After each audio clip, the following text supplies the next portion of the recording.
সুরভি পর্ণাকে phone করেন। পর্ণা ফোনটা receive করে বলেন, হ্যাঁ সুরভিদি বলো। সুরভি বলেন, কী গো পর্ণা, কী খবর, কেমন চলছে? খুব ব্যস্ত নিশ্চয়ই। আচ্ছা শোনো না, আমি কিন্তু অফিসটা শেষ করে তারপরে চলে আসব, ঠিক আছে? পর্ণা বলেন, আর বলো না সুরভিদি, বিপদ হয়ে গেছে। এইদিকে সব কিছু ভেস্তে গেছে, খুব বড় বিপদে পড়েছি আমরা। সুরভি বলেন, মানে কি হয়েছে? পর্ণা বলেন, আর বলো না, কাল রাত্রেবেলায় বাড়িতে চোর ঢুকে সমস্ত এক্সিবিশনের শাড়িগুলো চুরি করে নিয়ে গেছে। আমরা এক্ষুনি থানায় যাচ্ছি, আমি পরে ফোন করছি তোমাকে, হ্যাঁ? সুরভি বলেন, ঠিক আছে তোমরা যাও। এই বলে ফোনটা রাখেন। পর্ণা বলেন, চলো সৃজন। এরপর পর্ণা আর সৃজন মিলে অফিসার ম্যাডামের কাছে আসেন। পর্ণা অফিসার ম্যাডামকে সবটা বলেন। অফিসার ম্যাডাম বলেন, আপনার তো দেখছি একটার পর একটা বিপদ লেগেই আছে। ঠিক আছে, আমি ফুটেজ দেখে চোরকে ট্রেস করার চেষ্টা করছি, কিন্তু সব কিছুই তো সময় সাপেক্ষ, টাইম তো লাগবেই। পর্ণা বলেন, ওটাই তো নেই আমাদের কাছে ম্যাডাম, মানে আমি বোঝাতে পারছি না আপনাকে। আমাদের তো সন্ধেবেলায় এক্সিবিশনটা রয়েছে, তার মধ্যে তো শাড়িগুলো উদ্ধার করতে হবে, না হলে তো পুরোটাই ভেস্তে যাবে।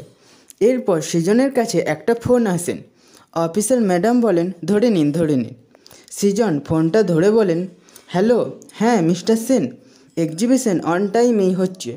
আপনারা যখন আসবেন একবার ফোন করে নেবেন, আমাদের লোক রিসিভ করে নেবে, ওকে? এই বলে সৃজন ফোনটা রাখেন। সৃজন পর্ণাকে বলেন, ইনভেস্টররা সব আসতে শুরু করে দিয়েছে, এখন কি করব বলো তো, খুব টেনশন হচ্ছে। পর্ণা বলেন, একেই তো ওই লাইভ নিউজকে টাকা ফেরত দেওয়ার তারা রয়েছে, তার উপরে এই সব, আমার মাথা জাস্ট কাজ করছে না। অফিসার ম্যাডাম বলেন, প্লিজ আপনি মাথা ঠান্ডা করুন, না হলে কিন্তু কোনো সলিউশন হবে না। আর আপনারা আমাকে ফুটেজটা মেল করে দিন, দেখছি আমি কি করতে পারি। এরপর পর্ণাকে সুরভি আবার ফোন করেন। পর্ণা বলেন, এখন আবার সুরভিদি কেন ফোন করছে? আমি তো বললাম পরে ফোন করব। সৃজন বলেন, কোনো দরকারও থাকতে পারে, দেখো ফোনটা তুলে। পর্ণা ফোনটা ধরে বলেন, হ্যাঁ সুরভিদি বলো। সুরভি বলেন, পর্ণা আমি একটা ইনফরমেশন দিতে তোমাকে ফোন করলাম। পর্ণা বলেন, কি বলো? সুরভি বলেন, তোমার কাছ থেকে ওই শাড়ি চুরি হয়ে যাওয়ার খবরটা শোনার পর থেকে আমি একটু এইদিক ওইদিক খোঁজ লাগাচ্ছিলাম, যদি কোনো ইনফরমেশন পাওয়া যায়। তো খবর পেলাম ঈশা হালদার জাগরণী সেবা সংঘ ক্লাবে বস্ত্র বিতরণ করছে। আমার সোর্সের কাছ থেকে আমি একটা ভিডিও বানিয়েছি, তোমাকে পাঠালাম, একবার দেখো তো তোমার যে শাড়িগুলো চুরি গেছে সেই শাড়িগুলোর সাথে কোনো মিল আছে কি না, আর এই ঘটনার সঙ্গে ঈশা হালদার এর কোনো লিঙ্ক আছে কি না, একবার ভিডিওতে দেখে নাও। সৃজন বলেন, কি বলল? পর্ণা বলেন, সুরভিদি বলল কি যেন একটা ভিডিও পাঠাচ্ছে, পাঠাক, তারপর বাদবাকি কথা বলছি।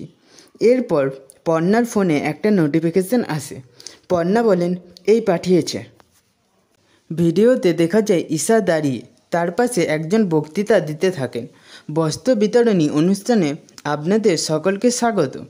এই বিশাল বস্ত্র বিতরণী অনুষ্ঠান আয়োজন করেছেন আমাদের জননেত্রী ঈশা হালদার। পুজোর আগে গরিব মা বোনেদের হাতে এই সকল দামি দামি শাড়ি উপহার হিসেবে তুলে দেবেন আমাদের ঈশা হালদার। পর্ণা সৃজনকে ভিডিও দেখিয়ে বলেন, এই দেখো সৃজন, আমাদের শাড়িগুলো দেখেছো? সৃজন তা দেখে খুবই অবাক হয়ে যায়। পর্ণা অফিসার ম্যাডামকে দেখায়। পর্ণা বলেন, তার মানে ঈশা রয়েছে এই সব কিছুর মাঝে? ও শাড়িগুলো চুরি করেছে যাতে আমি এক্সিবিশনটা করতে না পারি? সৃজন বলেন, যাতে তোমাকে বাধ্য হয়ে লাইভ নিউজে ফিরতে হয়। এবার কি করবে পর্ণা?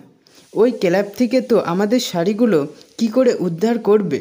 ক্লাবটা নামকরা, তাই আমি জানি, আর ওইখান থেকে তো অনেকটা দূরে, আমাদের হাতে তো সময়ও নেই। পর্ণা বলেন, আমার জিনিস তো আমি ফেরত আনবো। সৃজন আর ওই ঈশা নিজেকে খুব চালাক মনে করে না? ও ঘুঘু দেখেছে, ঘুঘুর ফান দেখেনি। আলোকপর্ণাকে এখনও চেনে না, এবার চিনবে। সৃজন বলেন, আজ তো ঈশা গেয়া।